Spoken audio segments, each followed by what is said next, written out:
Even number में चलेगी जरूरी नहीं है, कुछ सेल्स पहले डिवाइड कर जाते हैं, कुछ बाद में भी कर लेंगे, है ना। तो हो सकता है कि भाई 5 सेल स्टेज भी आ जाए, 7 सेल स्टेज भी आ जाए, हमेशा जरूरी नहीं है कि ये एक साथ ही ऐसे सारे सेल्स डिवाइड करते हैं। क्लीवेज के कई टाइप्स होते हैं, सिंक्रोनस क्लीवेज है या एसिंक्रोनस क्लीवेज है, राइट। चलो आगे बढ़ते हैं। क्लीवेज में और टिपिकल माइटोसिस में क्या क्या डिफरेंसेस हैं, इस पे बेस्ड क्वेश्चन नीट में पूछा जाता है अक्सर, ठीक है। सो मैंने लिख भी दिया कि very important, it can be framed as a question. Point number 1, mitosis के कंपैरिजन में क्लीवेज डिविजन्स तेजी से होते हैं, cleavage divisions are quick. Daughter cells बड़े नहीं हो पाते, size of daughter cells does not increase. Growth phase जो है बड़ा छोटा होता है, हमने जब सेल साइकिल सेल डिवीजन पढ़ा था तो ग्रोथ फेस पढ़ा था ना उसमें, क्लास 11th के सिलेबस में। तो क्लीवेज में ये ग्रोथ फेस छोटा है। Size of daughter cells does not increase, नहीं बड़ा हो पा रहा, क्यों? जोना पेलुसिडा हट नहीं रही है बाहर से, उसके ना हटने का भी कारण है, वो भी समझाऊंगा आपको।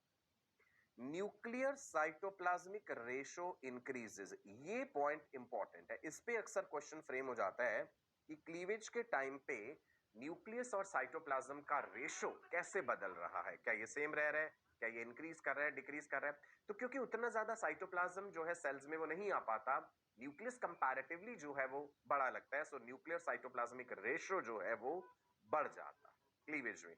चारों बातें इंपॉर्टेंट है, मैं रिपीट कर रहा हूं।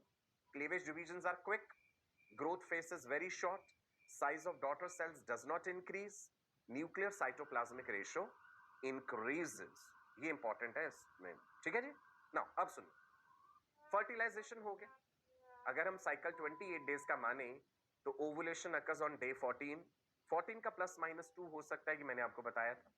मान लीजिए डे 14 पे हुआ है ओव्यूलेशन, उन्हीं दिनों में सेक्सुअल इंटरकोर्स भी हुआ है और हेल्दी सर्वाइविंग स्पर्म्स प्रेजेंट है, तो फर्टिलाइजेशन हो जाएगा। डे 15 पे फर्टिलाइजेशन कंप्लीटेड, डे 14 पे ओवुलेशन, डे 15 पे फर्टिलाइजेशन कंप्लीटेड। अब ये जाइगोट जो है 24 घंटे बाद इसमें पहला क्लीवेज डिवीजन शुरू होता है और 30 घंटे तक कंप्लीट हो जाता है। मैंने बताया था आपको पिछले सेशन में भी, first cleavage division is completed by 30 hours after fertilization. So वही बात देखते हैं, ये ह्यूमंस की बात कर रहे हैं हम। First division of the zygote begins about 24 hours after fertilization. Fertilization के 24 घंटे बाद शुरू हुआ, तो 24 घंटे तक तो जाइगोट एज इट इज पड़ा हुआ है ना, लेकिन उसमें कुछ ना कुछ मेटाबॉलिक चेंजेस, एंजाइमेटिक एक्टिवेशन, वो सब चीजें तो चल रही होंगी। 24 घंटे में उसने जो है फिर अपना डिवीजन करना शुरू करा, and that is completed 6 hours later, और 6 घंटे में वो डिवीजन कंप्लीट हो जाता है। तो हम ये कह सकते हैं कि जाइगोट के बाद जो 2 सेल्ड स्टेज है वो टोटल कितने घंटे बाद मिल गई हमें? 30 hours after fertilization. So I can say first cleavage division is completed 30 hours after fertilization. उसके बाद अब ये 2 सेल से जो नेक्स्ट क्लीवेज डिवीजन होना है, जो 4 सेल्स बनने हैं, that is completed 10 hours after the first. पहली 30 घंटे बाद हुई, अब 10 घंटे और जोड़ दो, 40 घंटे बीत गए, तो आपको 4 सेल्स मिल जाए। उसके आगे की क्लीवेज डिविजन क्विक है। Third cleavage division is completed by the end of third day with respect to fertilization, यानी 72 घंटे 72 आवर्स बाद, ठीक है। सुनिए, each succeeding division take slightly less time, जैसे जैसे जैसे आगे बढ़ता जा रहा है समय कंपैरेटिवली कम होता है। शुरू शुरू में तो आपको लग रहा होगा कि पहले जी 30 घंटे थे, उसके बाद फिर 10 घंटे हैं, राइट। 30 घंटे और 10 घंटे कितने हो गए जी? 40 घंटे, राइट। अब इसके बाद जो है और जो लगभग 30 आवर्स बीत जाएंगे तो जो है वो अगली क्लीवेज डिवीजन कंप्लीट हो चुकी होती है। इसके बाद और तेजी से होती जाएंगी, तो उनका टाइम कैलकुलेटेड नहीं है। By the second day after fertilization, the second cleavage is completed and there are 4 cells. ठीक है, सेकेंड डे मतलब 48 आवर्स जब बीत गए तो सेकेंड क्लीवेज डिवीजन हो चुका है। By the end of the third day there are 16 cells. तो बढ़ता जाएगा ये तेजी तेजी से ऐसे आगे। आप बेशक ये डेज मत याद रखिएगा, आप बस बेसिक कंसेप्ट समझ लीजिए कि किस प्रकार जाइगोट्स में ये क्लीवेज डिविजन हो रहे हैं और टिपिकल माइटोसिस एंड क्लीवेज में क्या डिफरेंसेस हैं। चलो डायग्रामेटिकली देखते हैं इस चीज को। बड़ा खूबसूरत सा ये डायग्राम है जी आपके सामने, सो देखिएगा। ये रहा जाइगोट, जाइगोट में हुआ क्लीवेज, तो यहाँ पे हमने डायरेक्टली 8 सेल स्टेज दिखा दिए है ना, 2 4 वो नहीं दिखाया बीच में, डायरेक्टली लिखा है जी 8 सेल स्टेज। सेल्स कैसे अपने आप को रीअरेंज करे हुए हैं वो देखिए गौर से। उसके बाद क्या होता है जी, 8 सेल स्टेज के बाद 16 सेल स्टेज आएगी, दैट इज मोरुला। यहाँ पे मोरुला नहीं दिखाया गया आपको, यहाँ पे हमने ब्लास्टुला दिखा दिया। यहाँ पे ब्लास्टुला का क्रॉस सेक्शन काटा हुआ है, तो बीच में ब्लास्टोसील कैविटी है। तो इससे पहले क्या स्टेज आएगी, मोरुला। आगे हम डिस्कस करेंगे डिटेल में। मलबेरी लाइक स्ट्रक्चर होता है, solid mulberry like structure without any central cavity. 16 cell वाली स्टेज को मोरुला कहते हैं। मोरुला से बना जी ब्लास्टुला। ब्लास्टुला में फिर आगे जाके होगा ये गैस्ट्रुलेशन प्रक्रिया। जब ये गैस्ट्रुला बन जाएगा, blastula will get converted into gastrula, जिसमें गैस्ट्रुलेशन होगा, यानी जर्म लेयर्स बनेंगी। याद है आपको germ layers, ectoderm, mesoderm, endoderm, ये जर्म लेयर्स का फॉर्मेशन पढ़ेंगे हम। Gastrulation is formation of the 3 germ layers. Triploblastic body condition भाई, तीनों जर्म लेयर्स से पूरे शरीर के सारे ऑर्गन सिस्टम्स बनते हैं। बढ़ते हैं जी आगे। Successive cleavages eventually produce a solid sphere of cells that is called morula. जैसे जैसे क्लीवेज होता जा रहा है, सॉलिड स्फीयर ऑफ सेल्स बन गया। ये सॉलिड है, ये बात ध्यान रखनी है, इसमें कोई सेंट्रल कैविटी नहीं है मोरुला में। जब कैविटी बननी शुरू होगी, कैविटी का नाम होता है ब्लास्टोसील, तो हम कहेंगे कि अब ये ब्लास्टुला बन गया है। ब्लास्टुला को ही मैमल्स में ब्लास्टोसिस्ट कहते हैं, right? Morula is still surrounded by zona pellucida. Very important. Zona pellucida हट नहीं रही। अब गौर फरमाइएगा, अगर जोना पेलुसिडा लेयर इस स्टेज में हट जाएगी ना, तो ये स्ट्रक्चर फेलोपियन ट्यूब में ही चिपक जाएगा। ये स्ट्रक्चर फेलोपियन ट्यूब में ही चिपक जाएगा, ट्यूबल प्रेगनेंसी हो जाएगी। तो जोना पेलुसिडा ये एंश्योर करती है कि इस स्ट्रक्चर का इम्प्लांटेशन प्रॉपर साइट पर हो, विच इज यूट्रस। यूट्रस में होना चाहिए इम्प्लांटेशन। तो जब तक ये यूट्रस में नहीं पहुंच जाता, थोड़े दिनों तक फ्लोट नहीं करता यूट्रस के एनवायरनमेंट में, तब तक जोना पेलुसिडा नहीं हटेगी। तो ये सिग्निफिकेंस था जोना पेलुसिडा के ना हटने का। Got it? चलो आगे बढ़ते हैं। Dividing zygote takes 4 days to reach uterus.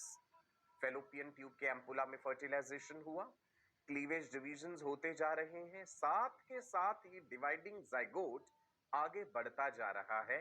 Fallopian tube के सीलिया इसे धक्का दे रहे हैं, ये आगे आगे बढ़ता जा रहा है और ये यूट्रस में पहुंचने में लगभग 4 दिन लगा देता है। So it takes 4 days to reach uterus. अब आप डेज याद रखना, 14th डे पे ओवुलेशन, 15th डे पे फर्टिलाइजेशन, 4 दिन और ऐड कर लीजिए, मतलब नॉर्मल साइकिल का डे 19 आ गया और ये स्ट्रक्चर पहुंच चुका है यूट्रस में। यूट्रस में जब ये पहुंचता है, उस समय यूट्रस में there is plenty of nutritive substances. इस समय यूट्रस को कॉन्ट्रैक्ट नहीं करना है, प्रोजेस्टेरॉन हार्मोन चाहिए ताकि प्रेगनेंसी मेंटेन रहे। अदरवाइज अगर प्रोजेस्टेरॉन का लेवल डाउन हुआ इस समय, तो यूट्रस कॉन्ट्रैक्ट करेगा और ये स्ट्रक्चर एक्सपेल हो जाएगा, मिसकैरेज हो जाएगा। तो प्रोजेस्टेरॉन का सफिशिएंट लेवल बने रहना चाहिए। ठीक है जी। मोरुला यूट्रस में पहुंचा and it floats in the uterine lumen for nearly 3 to 4 days। Uterus में जो न्यूट्रिटिव एनवायरनमेंट है उसमें ये पोषण लेता है, न्यूट्रिशन लेता है, ये फ्लोट करता रहता है, डिफ्यूजन के जरिए इसमें सब्सटेंसेस अंदर एंटर करते रहते हैं। And then it undergoes a phase of compaction, इसके सेल्स कॉम्पैक्ट हो जाते हैं। यहाँ जो आपको डायग्राम दिख रहा है, ये नेक्स्ट स्टेज का है जहां पे कि ब्लास्टोसिस्ट बन जाता है। Morula changes into blastula. हमने हेडिंग दिया ना यहाँ पे, ब्लास्टोसिस्ट फॉर्मेशन। तो स्टेप बाय स्टेप हम देखें। मोरुला कितने सेल वाली स्टेज है? Morula is 16 cell stage. This is important, ये क्वेश्चन पूछा जा सकता है। 4 दिन लगे मोरुला को यूट्रस में पहुंचने में, 3 दिनों तक यूट्रस के एनवायरनमेंट में फ्लोट करता रहा, न्यूट्रिटिव जो है सब्सटेंसेस को एब्सॉर्ब करता रहा। अब उसके बाद वो बदलेगा आगे जाके ब्लास्टुला में। यहाँ पे आपको ब्लास्टुला का सेक्शनल व्यू दिखाया है कि ब्लास्टुला में जो सेल्स हैं कैसे अपने आप को रीअरेंज करे हुए हैं। ब्लास्टुला में जो बाहर वाली लेयर होती है बेटा, दैट इज ट्रोफोब्लास्ट, और कुछ सेल्स अंदर एक कोने में चिपक जाते हैं, that is inner cell mass. इस इनर सेल मास को ही एम्ब्रियोब्लास्ट भी कहते हैं। इसी से एक्चुअल एम्ब्रियो बनेगा। This is embryoblast. ब्लास्टुला की कैविटी को क्या कहते हैं? ब्लास्टोसील। आप इमेजिन कर लीजिए कि पहले यहाँ कोई कैविटी नहीं थी, एक सॉलिड स्ट्रक्चर था, मलबेरी जैसा, शहतूत का फ्रूट जो होता है मलबेरी, उसके जैसा। फिर कैविटी बननी शुरू हुई तो सेल्स खिसक गए एक साइड में, कुछ सेल्स एक कोने में जाके चिपक गए। वो वाले सेल्स कहलाते हैं एम्ब्रियोब्लास्ट, क्योंकि यही सेल्स एक्चुअल में एम्ब्रियो बनाएंगे। जो बाहर वाली लेयर है ना ट्रोफोब्लास्ट, उसका एम्ब्रियो फॉर्मेशन में कोई रोल नहीं। Trophoblast has role in the formation of placenta and extra embryonic membranes. तो ये जो ट्रोफोब्लास्ट है, trophic word is related to nutrition ना, तो ट्रोफोब्लास्ट बनाएगी प्लेसेंटा। ध्यान रखना है, ये आपके सामने ब्लास्टुला का स्ट्रक्चर है। चलो जी, फिर देखेंगे आगे ये structure. When the morula enters uterine cavity, जब मॉरुला यूट्रस में पहुंचा तो उसने देखा भाई यहाँ तो बहुत सारी न्यूट्रिटिव सब्सटेंसेस प्रेजेंट हैं, ग्लाइकोजन रिच सिक्रीशंस हैं। कहां से आई? यूट्रस की सबसे अंदर वाली लाइनिंग एंडोमेट्रियम, एंडोमेट्रियम में एंडोमेट्रियल ग्लैंड्स हैं जिन्होंने वो न्यूट्रिटिव सब्सटेंसेस सिक्रीट करे हैं, और मॉरुला के लिए एक फेवरेबल एनवायरनमेंट बना दिया, क्योंकि यूट्रस इस इंतजार में है कि अब इम्प्लांटेशन होगा और आगे का भ्रूण जो है एम्ब्रियो डेवलपमेंट यूट्रस में होना है। तो यूट्रस ने सारी तैयारियां करके रखी हैं। ग्लाइकोजन रिच सिक्रीशंस है from the glands of endometrium, they are entering the morula through zona pellucida. देखो जोना पेलुसिडा अभी भी है, वो कब हटेगी? जब ये ब्लास्टुला इम्प्लांट करेगा, चिपकेगा यूट्रस की वॉल के साथ। अभी तक तो तैर रहा है उसमें। जो न्यूट्रिटिव फ्लूइड सिक्रीट करा है एंडोमेट्रियल ग्लैंड्स ने, उसके लिए एक वर्ड यूज कर लेते हैं हम, uterine milk. The fluid called uterine milk along with nutrients stored in the cytoplasm of blastomeres of morula. मॉरुला के जो सेल्स हैं उन्हें ब्लास्टोमियर्स कहते हैं ना, उनमें भी न्यूट्रिशन स्टोर्ड है। सो यूटराइन मिल्क और वो वाला जो न्यूट्रिशन है वही आगे जाकर के काम आने वाला है। सेल्स ने अभी डिवाइड करना है और बहुत सारा डेवलपमेंट होना है, तो एक फेवरेबल एनवायरनमेंट क्रिएट करा यूट्रस ने। और ध्यान रखना है इस समय कौन से हार्मोन का लेवल ज्यादा है? Progesterone. Progesterone is most important pregnancy maintaining hormone. कहां से आ रहा है प्रोजेस्टेरॉन? जब ओवरी से ओव्यूलेशन हुआ था तो ग्राफियन फॉलिकल के बचे खुचे सेल्स ने एक टेम्परेरी एंडोक्राइन ग्लैंड बना दिया था, कॉर्पस ल्यूटियम, जिसने प्रोजेस्टेरॉन हार्मोन सिक्रीट करा है। ठीक है जी, चलिए। मॉरुला कितने सेल स्टेज थी? 16 सेल स्टेज। अब आ गई उसके बाद वाली भाई 32 सेल वाली स्टेज आ गई, 16 से 32 हो गए 32।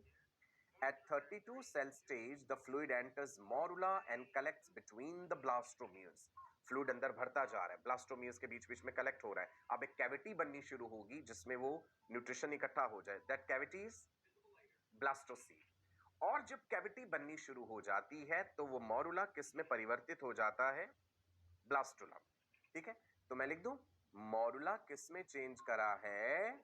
मॉरुला जो कि 16 सेल स्टेज है, ये अब बनाने जा रहा है ब्लास्टुला।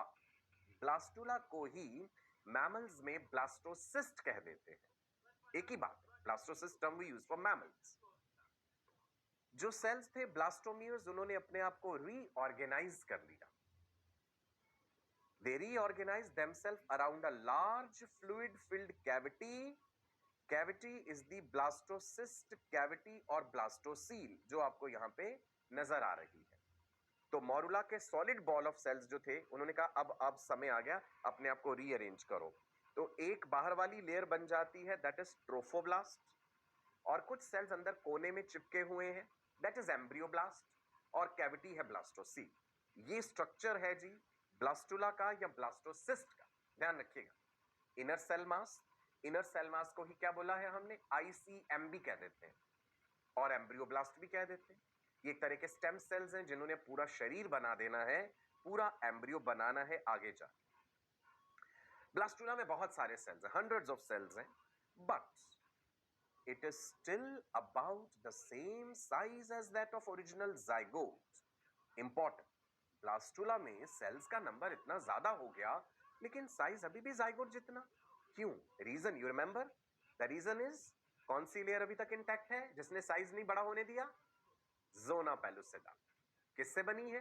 ग्लाइकोप्रोटीन्स की बनी हुई लेयर है, तो जोना पेलुसिडा को हटाना पड़ेगा। तो भाई ब्लास्टुला कहेगा कि जोना पेलुसिडा अब तुम्हें हटना पड़ेगा, अब मेरे चिपकने का समय आ गया, मुझे यूट्रस की वॉल के साथ चिपकने दो, मुझे प्लेसेंटा बनाने दो, प्लेसेंटा बनेगा तभी प्रेगनेंसी कंटिन्यू होगी। देखिए ये स्ट्रक्चर कितना सेल्फिश है, अपने आप को बचाने के लिए ये मैटरनल यूट्रस के साथ जुड़ेगा, ये जुड़ेगा तो प्लेसेंटा बनेगा, प्लेसेंटा बनेगा तो एक हार्मोन सिक्रीट होना शुरू होगा। ये इंपॉर्टेंट है, नाम याद कर लीजिए। प्लेसेंटा से ये हार्मोन आता है HCG, full form is human chorionic gonadotropin. Human chorionic gonadotropin, ये हार्मोन चाहिए भाई। क्यों चाहिए?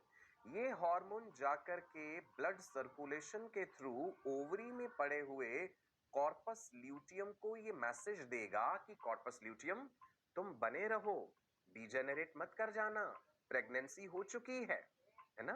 ये प्लेसेंटा जब बन गया, HCG हार्मोन ब्लड में रिलीज हुआ, hormones travel through blood, blood circulation के थ्रू ओवरी तक पहुंचा, ओवरी में पड़े हुए कॉर्पस ल्यूटियम को इसने मैसेज दे दिया, संदेश दे दिया कि कॉर्पस ल्यूटियम अब तुम्हारी ड्यूटी है कि तुम्हें लगातार प्रोजेस्टेरॉन बनाते रहना है, प्रेगनेंसी हो चुकी है, यूट्रस को कॉन्ट्रैक्ट नहीं होने देना।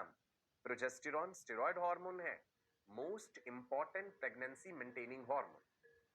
तो कई बार ये क्वेश्चन पूछ लेते हैं आपसे कि how does the corpus luteum in the ovary comes to know that pregnancy has occurred. Otherwise तो कॉर्पस ल्यूटियम आप जानते हैं कि भाई नॉर्मल मेंस्ट्रुअल साइकिल में थोड़े दिनों बाद डीजेनरेट कर जाता है। कॉर्पस ल्यूटियम येलो बॉडी है, ये डीजेनरेट करता है तो व्हाइट बॉडी कॉर्पस एल्बिकेंस बन जाता है, प्रोजेस्टेरॉन का लेवल डाउन आ जाता है, यूट्रस कॉन्ट्रैक्ट करता है। लेकिन अब इस केस में हमें कॉर्पस ल्यूटियम की लाइफ को प्रोलॉन्ग करके रखना है 3 महीने तक। For the first trimester of pregnancy, trimester 3 महीनों को कहते हैं, for the first 3 months of pregnancy corpus luteum की आवश्यकता है प्रोजेस्टेरॉन के लिए। उसके बाद प्लेसेंटा खुद इतना सक्षम हो जाता है, प्लेसेंटा खुद इतना डेवलप हो जाता है कि वो सफिशिएंट अमाउंट में प्रोजेस्टेरॉन बना सकता है टू मेंटेन प्रेगनेंसी, राइट। तो ये बात बड़ा इंपॉर्टेंट है, ध्यान रखना है।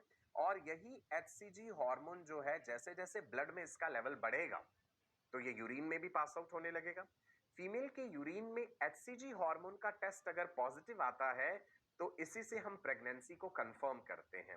हम आगे देखेंगे, होम किट्स भी अवेलेबल हैं कि घर पे ही जान सकते हैं, यूरिन के कुछ ड्रॉप्स आपको डालने होते हैं, किट जो मिलती है उसमें, तो वहां से पता चल जाता है कि भाई HCG हार्मोन अगर प्रेजेंट है फीमेल के यूरिन में तो प्लेसेंटा बना हुआ है, और प्लेसेंटा बना है तो मतलब प्रेगनेंसी हो गई है।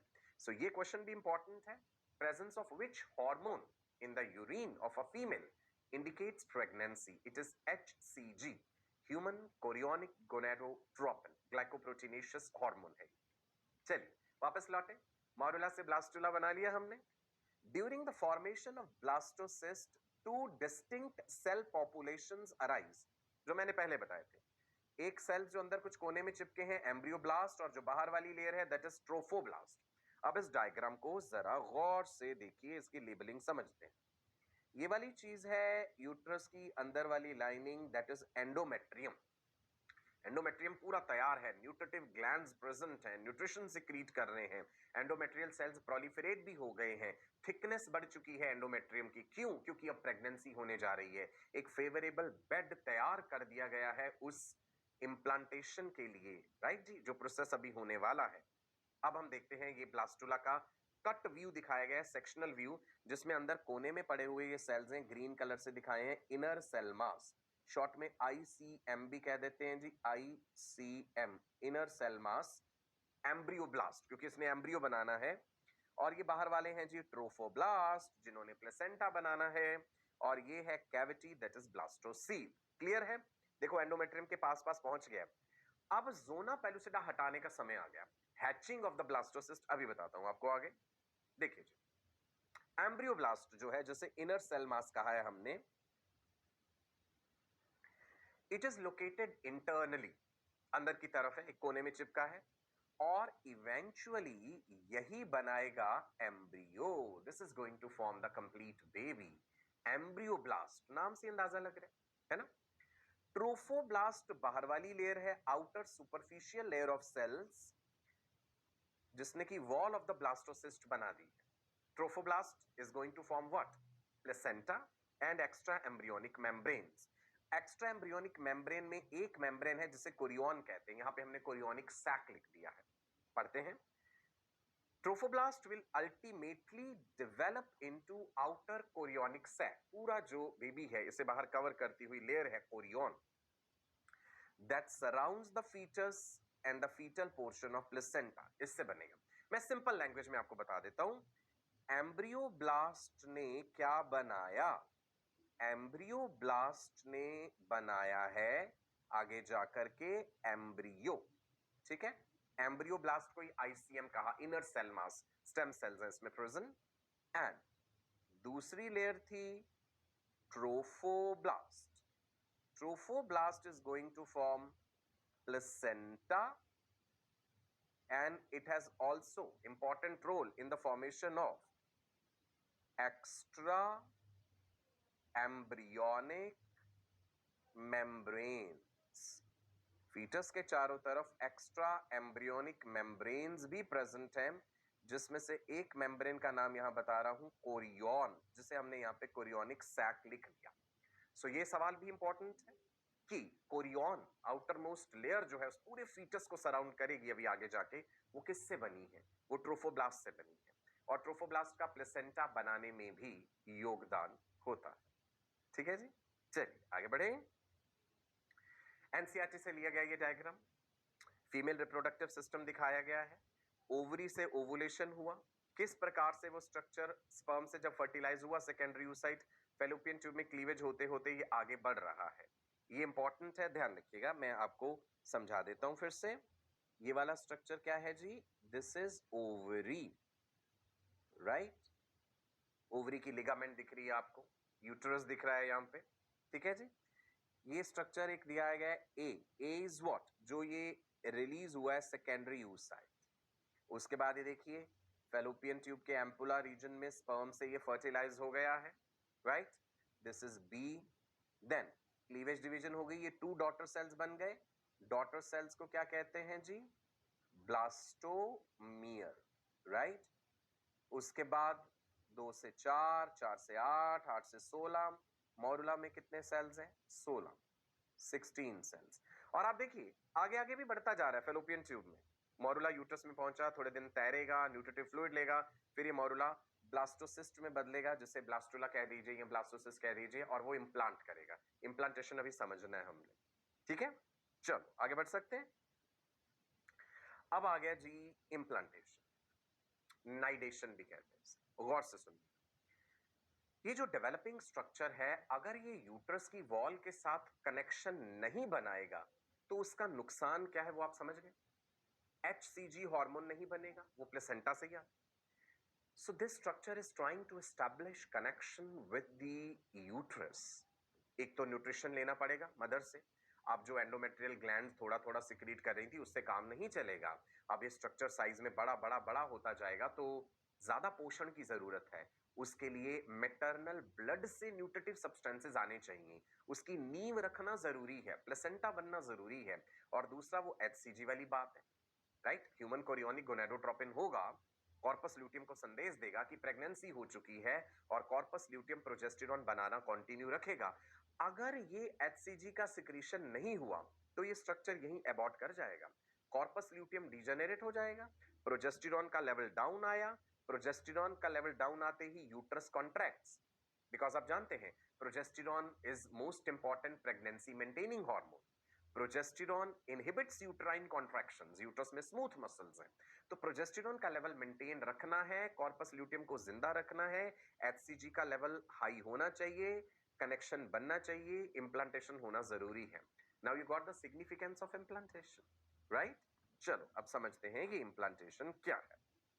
इंप्लांटेशन इज द एम्बेडिंग और the attachment of the blastocyst with wall of uterus. Uterus की वॉल के साथ ये अटैच हो जाता है। लेकिन पहले जरूरी है उस जोना पेलुसिडा को हटाना। तो जोना पेलुसिडा कैसे हटती है? जो ट्रोफोब्लास्ट लेयर है ना, वो प्रोटियोलाइटिक एंजाइम्स रिलीज करती है। लेट मी राइट हियर कि ट्रोफोब्लास्ट लेयर जो है, नोट करेंगे आप भी, ट्रोफोब्लास्ट, वो जो बाहर वाली लेयर थी ब्लास्टुला की, trophoblast secretes proteolytic enzymes, protein digesting enzymes.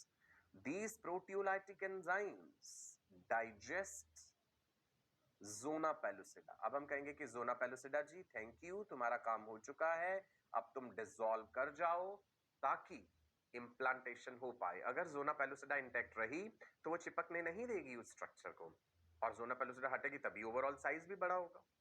So trophoblast secretes proteolytic enzymes which digest zona pellucida, और इसको बोल देते हैं बेटा हैचिंग ऑफ ब्लास्टोसिस्ट। ये जब जोना पेलुसिडा हटी, this is hatching of blastocyst. Blastocyst hatch कर गया। ओके, नाउ यहां देखिए ये यूट्रस का एंडोमेट्रियम है, और ये वाली लेयर है ट्रोफोब्लास्ट, और ये है इनर सेल मास। अटैचमेंट देखिए किस तरफ से हुआ है। जिधर इनर सेल मास वाले सेल्स है ना, वो पहले अटैच होंगे यूट्रस की वॉल के साथ। ट्रोफोब्लास्ट लेयर यहाँ पे दो भागों में बंटती है। ये एक आउटर लेयर बनाती है सिंसिशियो ट्रोफोब्लास्ट, जो यूट्रस के एंडोमेट्रियम में पेनिट्रेट करती जाएगी, धंसेगी, प्लेसेंटा की नींव रखेगी। सो ट्रोफोब्लास्ट जो है, let me right here, trophoblast आप भी नोट करेंगे, ट्रोफोब्लास्ट डिवाइड्स इनटू एक आउटर लेयर, एक inner layer. Outer syncytio trophoblast, spelling मुश्किल तो नहीं है, लिख लेंगे ना, आउटर सिंसिशियो ट्रोफोब्लास्ट। यही सिंसिशियो ट्रोफोब्लास्ट जो है HCG रिलीज करती है, एंड इनर साइटोट्रोफोब्लास्ट, दो लेयर्स बनती। तो सिंसिशियो ट्रोफोब्लास्ट ने कहा मैं यूट्रस की एंडोमेट्रियल सेल्स में पेनिट्रेट करके एक नींव तैयार करूंगी कि अब प्लेसेंटा बनना शुरू हो जाए। राइट जी, ये रहे इनर सेल मास के सेल्स, जिसको हम ICM या एम्ब्रियोब्लास्ट भी कह रहे हैं, जिन्होंने पूरा एम्ब्रियो बनाना है। सो इसका मतलब है कि ये जो ब्लास्टोसिस्ट है, इसी ने अब ये कंप्लीट फीटस बना देना है। एम्ब्रियो हम कह देते हैं for the first 8 weeks of pregnancy. 0 to 8 weeks में ना एम्ब्रियो टर्म यूज होता है। अगर हमसे कोई पूछे कि भाई एम्ब्रियो का मतलब क्या है, गर्भावस्था के या प्रेगनेंसी के पहले 8 हफ्ते जो हैं, 0 to 8 weeks we call it embryo. And 9वें हफ्ते की शुरुआत से, beginning of 9th week to the end of 9th month, 9वें हफ्ते से लेके 9वें महीने के एंड तक we call it fetus. So that is the difference between embryo and fetus. Embryo का skeleton cartilaginous है, fetus का skeleton bony है, हड्डियां बननी शुरू हो जाती हैं, bones बन जाती हैं, right? चलो, एक इंटरेस्टिंग बात, अब इम्प्लांटेशन डिटेल में और बताता हूं आपको। एक इंटरेस्टिंग बात सुन लीजिए, जेंडर ऑफ द बेबी कैसे डिसाइड होता है। पहले भी डिस्कस किया था हमने कि भाई जेंडर ऑफ द बेबी जो है वो डिसाइड होगा कि किस तरह के स्पर्म ने आकर के oocyte को फर्टिलाइज करा है। मेल जो स्पर्म बना रहा है, आपको पता है कि कुछ स्पर्म Y कंटेनिंग होंगे और कुछ स्पर्म X कंटेनिंग होंगे, 50-50% स्पर्म्स। सो ह्यूमंस में 2n इज इक्वल टू 46, जिसमें 44 होते हैं ऑटोसोम्स और 2 हैं जी sex chromosomes. So sex chromosomes जो है यही डिटरमिन करेंगे जेंडर, इन्हें हेट्रोसोम्स भी कहते हैं। सेक्स क्रोमोसोम्स अगर हम मेल के लिए कहें तो मेल का जीनोटाइप है 44 प्लस XY, फीमेल का है 44 प्लस XX। ठीक है, देखते हैं जी कैसे डिसाइड हो रहा है। नाउ फीमेल में 44 प्लस XX जो है, ऊगोनिया जो है डिप्लॉयड है, जब ऊजेनेसिस हो गया और फंक्शनल गैमीट बन गया तो 22 प्लस X, मतलब फीमेल X कंटेनिंग ओवा ही बना सकती है। मेल जो है वो 44 प्लस XY है। स्पर्मेटोजेनेसिस जब होगा तो 50% of the sperms are 22 plus X and 50% are 22 plus Y, और अगर तो एक्स वाला स्पर्म जो है ये फर्टिलाइज कर गया ओवा के साथ, ova is always X containing, तो it will result in the formation of 44 plus XX यानी फीमेल। और अगर ये वाई कंटेनिंग वाला स्पर्म ये फर्टिलाइज करा, then it will be a male baby. Clear है? ये देख लीजिए 44 प्लस XY कॉम्बिनेशन आ गया। सो इसका मतलब है that it is the sperm which is going to decide the gender of the baby. Ova is not having any role in this.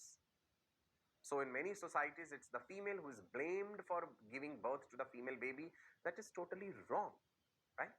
It is not the female who is deciding the gender of the baby. It is the sperm of the male which is deciding the gender of the baby. Is it clear? Right? So the gender of the baby is determined by father and not by mother. अब father की भी कोई अपनी will के अनुसार नहीं है, ये तो एक प्रोबेबिलिटी फैक्टर है कि भाई 50% चांसेस हैं कि एक्स वाला स्पर्म फर्टिलाइज करेगा और 50% चांसेस है कि वाई कंटेनिंग स्पर्म जो है वो फर्टिलाइज करेगा। ओके, नाउ इम्प्लांटेशन हो गया। क्या था implantation? Attachment of developing blastocyst with the wall of uterus, जिसके लिए पहले हुआ hatching of the blastocyst, zona pellucida हटी, सिंसिशियो ट्रोफोब्लास्ट लेयर ने धसना शुरू करा एंडोमेट्रियम में और वो स्ट्रक्चर पूरा धस जाता है। During implantation blastocyst completely sinks in the endometrium. अब इस सभी यूट्रस के एंडोमेट्रियम में जो बदलाव हुए हैं ना, उसका हम नाम बदल देते हैं एंडोमेट्रियम का। अब हम उसे कहते हैं डेसिडुआ। आप कई जगह ये टर्म भी पढ़ेंगे, decidua. What is decidua? Let me write here. Decidua is the endometrium of uterus during pregnancy. उस एंडोमेट्रियम में खास बदलाव हो चुके हैं प्रेगनेंसी को सपोर्ट करने के लिए, राइट? अब हम उसको डेसिडुआ कहेंगे। नाउ यूट्रस को 3 डायमेंशनल वे में इमेजिन कीजिए, एक रूम जैसा स्ट्रक्चर मान लो। अब उसमें एक छोटी सी बॉल जैसी ये चीज ब्लास्टोसिस्ट इधर उधर ऐसे भटक रही है। यूट्रस की कौन सी वॉल के साथ जुड़ेगी? डॉर्सल वॉल के साथ जुड़ेगी, वेंट्रल वॉल के साथ, या ऊपर फंडस वाले रीजन में, राइट? ह्यूमंस में देखा गया है implantation generally occurs in the dorsal wall of the uterus, लेकिन कोई हार्ड एंड फास्ट रूल नहीं होता, ये किसी और जगह भी हो सकता है। So in humans implantation generally occurs in the dorsal wall of the uterus. ये बात याद रखिएगा, लिख दें यहां पे, चलो लिख देते हैं। In humans, आप भी नोट कर लीजिए, implantation generally occurs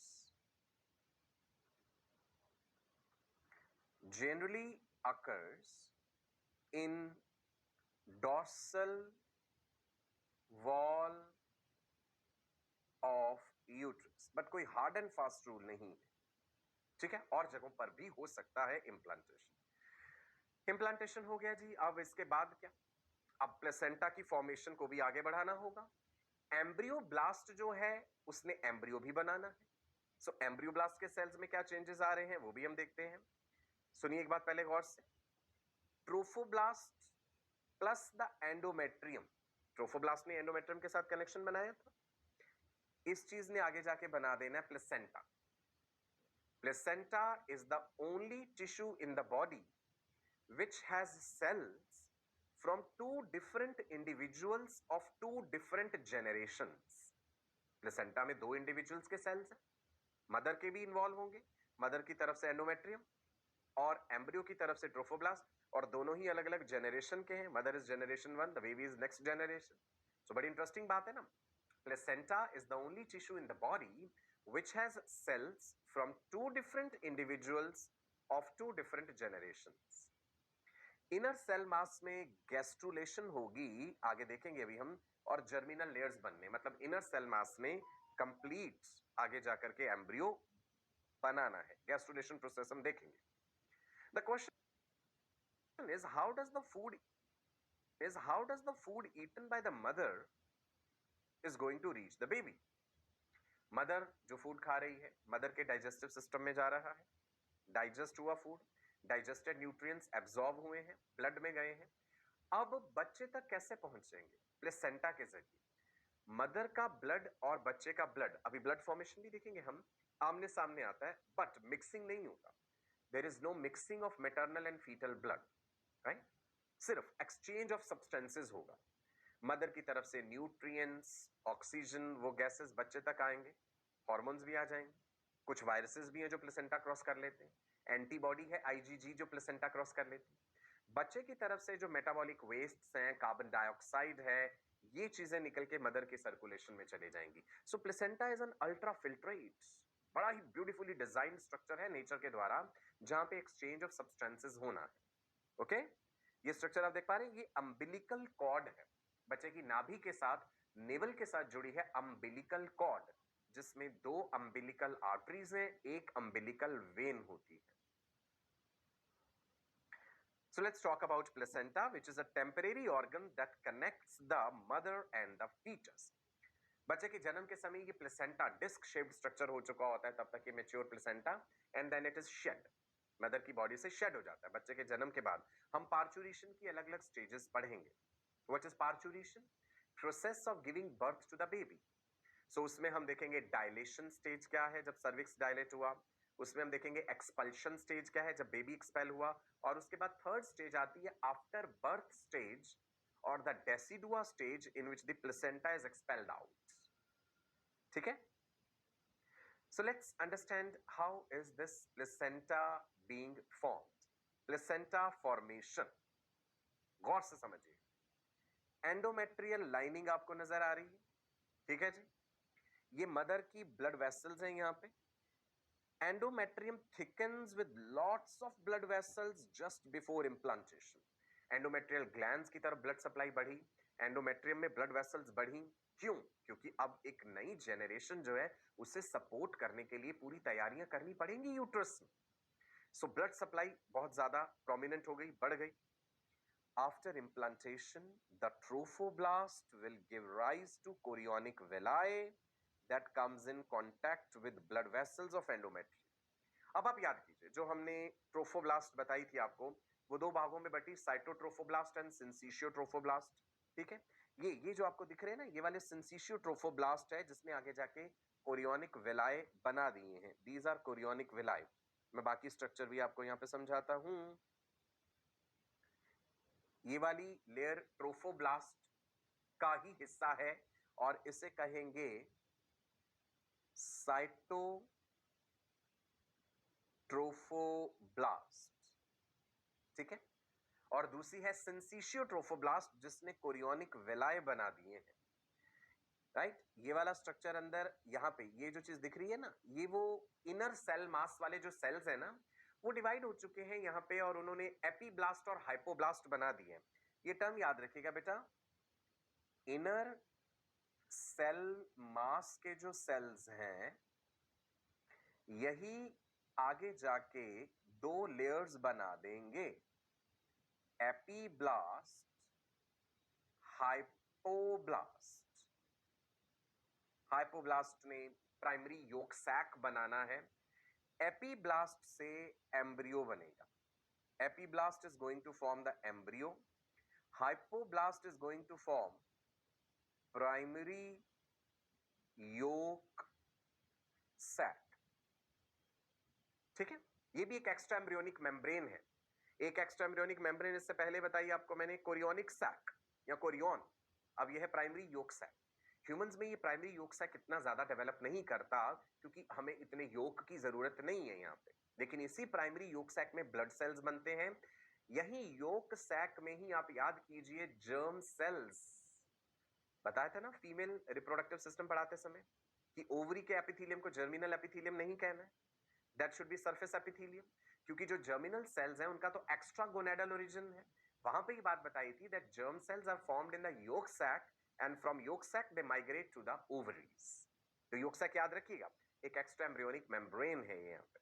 तो इपीब्लास्ट, हाइपोब्लास्ट यहाँ पे है. ये जो ऊपर वाली आपको दिख रही है ऐसे, दैट इज इपीब्लास्ट, और जो नीचे वाली है that is hypoblast. So I am labelling epiblast here. और ये वाली जो है दिस इज हाइपोब्लास्ट.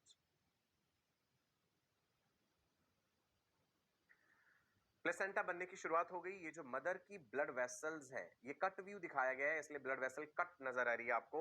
अल्टीमेटली यहाँ पे ये कनेक्शन बन जाना चाहिए आमने सामने, ताकि सब्सटेंसेस का एक्सचेंज हो।